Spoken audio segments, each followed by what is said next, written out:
All eyes on गजा याद है आपको या फिर भूल गए आप लोग? शायद भूल ही गए होंगे। क्या है ना कि हम भारतीयों की फितरत है कि जब आग लगती है तभी हम हर चीज का विरोध करते हैं।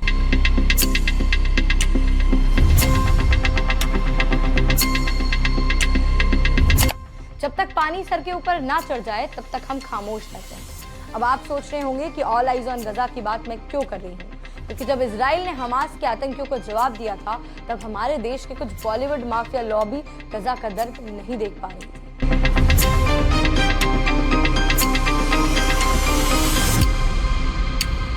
इनकी आंखों से खून की नदियां बह रही थी, इन्हें इंसानियत का कत्ल होते दिख रहा था। लेकिन आज शायद बॉलीवुड की आंख में किसी ने मिर्ची डाल दी है, क्योंकि आज किसी भी खान, चाहे वो शाहरुख खान हो, आमिर खान हो या फिर सलमान खान हो, किसी को इंसानियत मरती हुई नहीं दिख रही है।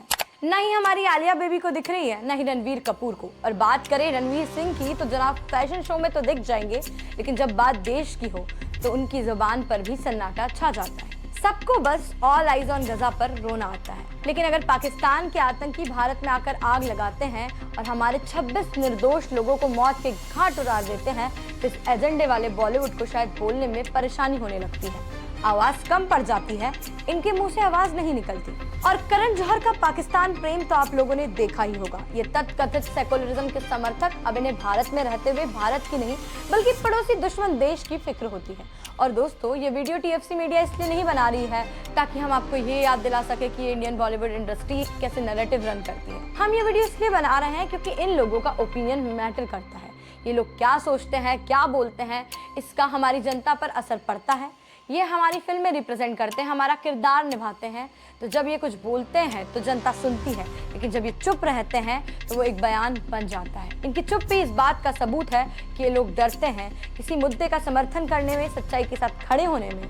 पर सवाल ये है कि ये डर किसी लॉबी का है या ये डर उनकी ब्रांड डील्स का है या फिर ये किसी और एजेंडे का है।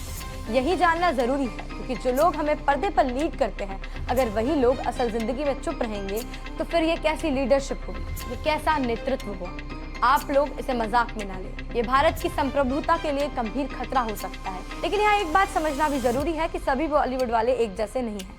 कुछ लोग हैं जो सही मायने में भारतीयता के साथ खड़े हैं और वो किसी भी छोटे मोटे फायदे के लिए देश के खिलाफ काम नहीं करते। जैसे कि हमारे विशाल मिश्रा जी, जब टर्की ने पाकिस्तान पे ड्रोन्स लेकर मदद की तो विशाल मिश्रा ने साफ कह दिया कि अब टर्की और अजरबैजान में परफॉर्मेंस तक नहीं करेंगे।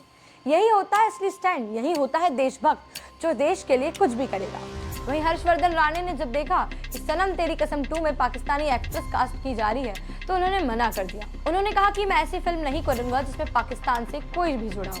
अगर आपको याद है कि जो एक्ट्रेस आपने सनम तेरी कसम पार्ट 1 में देखी थी वो एक पाकिस्तानी एक्ट्रेस थी, नाम है मावरा। और दोस्तों, अब उस पाकिस्तानी एक्ट्रेस को हटाया जा रहा है सनम तेरी कसम 2 से। यही करना पड़ेगा हमें, साफ और सीधा संदेश देना पड़ेगा। अब कोई ये ना कहे कि सारा बॉलीवुड ऐसा है, नहीं, लेकिन हाँ बहुत सारे हैं जो अपने फायदे के लिए देश को बेच भी सकते हैं, जैसे अनुराग कश्यप एंड कंपनी। इन्होंने हाल ही में एक ऐसा बयान दिया था जिसमें सामाजिक सद्भावना को ठेस पहुंची। अब वही अनुराग आजकल गायब है, उनकी कहीं भी आवाज सुनाई नहीं दे रही है। जब देश संकट में हो, जब आतंकी हमले में हमारे जवान शहीद हो रहे हो, तो ये बॉलीवुड वाले चुप्पी साध लेते हैं। ये वही लोग हैं जो लाखों करोड़ों रुपए भारत में कमाते हैं, यहाँ की मिट्टी में पैदा होते हैं, यहाँ की हवा में सांस लेते हैं, और जब भारत की बात आए तो इन्हें सिर्फ याद आता है ऑल आइज ऑन गजा। अब एक बात और है, कहाँ है वो स्टार्स जो मैट गाला में भारत को रिप्रेजेंट करते हैं, जो डिजाइनर गाउन पहनकर ग्लोबल प्लेटफॉर्म पर जाते हैं और हमारे लिए प्राउड मोमेंट बनते हैं? क्या देश की सुरक्षा, देश का शहीद उनका एजेंडा नहीं है? हमारी जिम्मेदारी बनती है कि ऐसे लोगों का पर्दाफाश हो, क्योंकि अगर हम आज नहीं बोलेंगे तो कल यही लोग होंगे जो आपको गुमराह करेंगे। हम भारतवासियों को समझना होगा कि जो भारत की जमीन पर खाकर, भारत की जनता से पैसे बनाकर दुश्मन देश के साथ खड़ा होता है, उन्हें मंच ना दिया जाए। और मैं आपको बता देना चाहती हूँ कि बात सिर्फ इतनी सी नहीं है। बात ये नहीं है कि हम सब सरहद पर जाएं और जान दें। हम जहां हैं वही देश के लिए अपनी भावनाएं, समर्थन दिखा सकते हैं। हम दुश्मन देश की मीडिया को, उनकी फिल्मों को, उनके कलाकार को अपने अपने स्तर पर बॉयकॉट कर सकते हैं, क्योंकि जो भारत के खिलाफ जहर उगलते हैं, भारत के दुश्मन हैं, भारत की छवि को धूमिल करने की कोशिश करते हैं, उन्हें भारत की जमीन पर कोई मंच नहीं मिलना चाहिए। पाकिस्तान एक्टर एक्ट्रेस बैन होना चाहिए। भारत की रक्षा सिर्फ बंदूक से नहीं होती, रक्षा होती है सोच से, साहस से और सबसे ज्यादा एकता से। भारत में रहकर भारत के लिए खड़ा होना ही असली देशभक्ति है और यही इस वीडियो का मकसद है। आपको सच्चाई बताना और ये याद दिलाना कि आज अगर आप नहीं बोले तो कल बहुत देर हो जाएगी। फिलहाल के लिए इतना ही। आप लोग देखते रहिए TFC मीडिया। मैं सलोनी आप लोगों से विदा लेती हूँ।